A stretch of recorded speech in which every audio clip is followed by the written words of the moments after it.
You mentioned about the strategic gaps, but how safe are they? You mentioned the one between Fareham and Stubbington, but what about the one between Cartwright Drive and the Thai Farm? Is that proposed development there for a sort of an elderly person's village?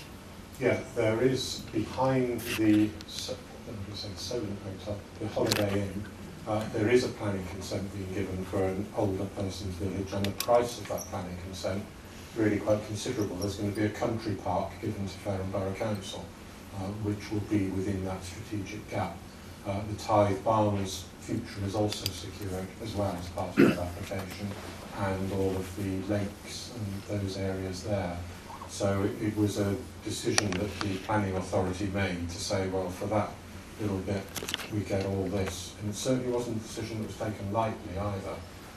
But in terms of legal protection of strategic gaps, unfortunately there isn't any. What we have to, we designate them, and we have two very, very large strategic gaps, which I mentioned and you have as well, but they are not greenbelt. We don't have any greenbelt in the county of Hampshire, except a tiny little bit near Christchurch, beyond New Milton. Part of, when I was talking about this devolution deal that we might get from government, one of the powers that is within that deal is the ability to designate greenbelt. Or green infrastructure, as I think we're calling it, because it is infrastructure at the end of the day. And if people are getting housing, I think we've got a right to say, well, and that will be kept, it won't be built upon.